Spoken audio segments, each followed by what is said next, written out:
কবিতাৰ শিৰোনাম মা। লিখক ফাহিন।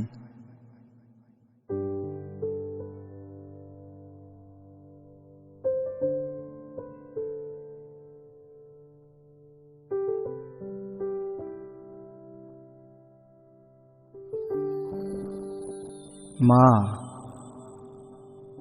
এটা আখৰৰ এটা শব্দ, কি মধুৰ শব্দ। শব্দটো কেতিয়াবাই হেৰুৱালো মই, আৰু তোমাকো মা। আজি বৰকৈ মনত পৰিছে তোমালৈ, সেই যে নিচুকনি গীত গাই মোক ঘুমতি নিয়াইছিলা। আমাৰে মইনা শুব কত ধৰণৰ সাধু, কণা কোজা, ৰজা ৰাণী আৰু ৰাক্ষসিনী দেশৰ সাধু। কেতিয়া তোমাৰ কোলাত টোপনি গৈছিলো, কমকেই পোৱা নাছিলো। তোমাৰ আমনি লগা নাছিল নে? মই যে বাৰে বাৰে যেতিয়াই তেতিয়াই তোমাৰ কোলাখন লেতেৰা কৰিছিলো। ধূলিৰ মাজত খেলাৰ পিছত ধূলিবোৰ হাতেৰে জোকাৰি মোক আকৌ কোলাত লৈছিলা। তথাপি বাৰে বাৰে কান্দি উঠিছিলো, কেৱল তোমাৰ মৰম পোৱাৰ বাবে। সঁচাকৈ আমনি লগা নাছিল নে? তুমি যে মোৰ মুখৰ ফালে চাই আকৌ হাঁহি দিছিলা, মোক বুকুত সাবটি লৈছিলা।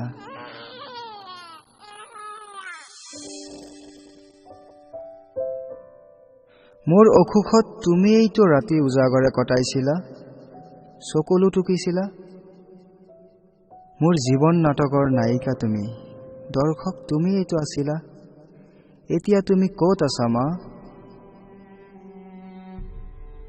আনে কোৱা শুনিছো, তুমি বোলে বহুত দূৰলৈ গুচি গলা, য'ৰ পৰা আৰু কেতিয়াও উভতিব নোৱাৰি, কেতিয়াও নোৱাৰি। চিৰ সত্য এয়া, যি সত্য মই মানি লোৱাত বৰ কষ্ট হৈছে অ মা। নিষ্ঠুৰ নিয়তিয়ে এয়া কিহৰ খেলা খেলে অ? যদি লৈয়ে যায় তেন্তে দিয়ে কিয় মা? তুমি ক'ত আছা মা? মা, মা, তুমি তোমাৰ সেই সোণৰ চকুলো দেখিবলৈ পাইছানে?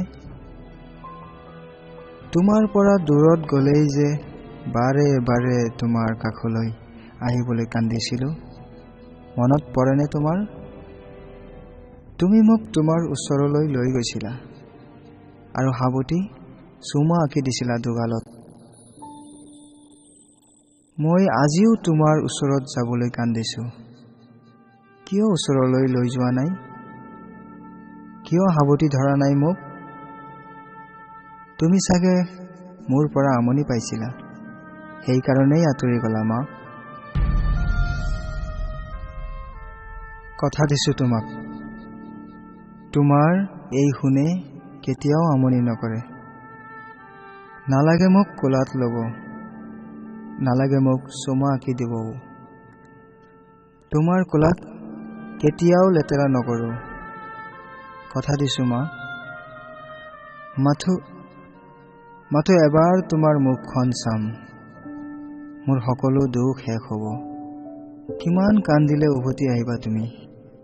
মাথো এবাৰ কোৱা মা, প্লিজ প্লিজ মা।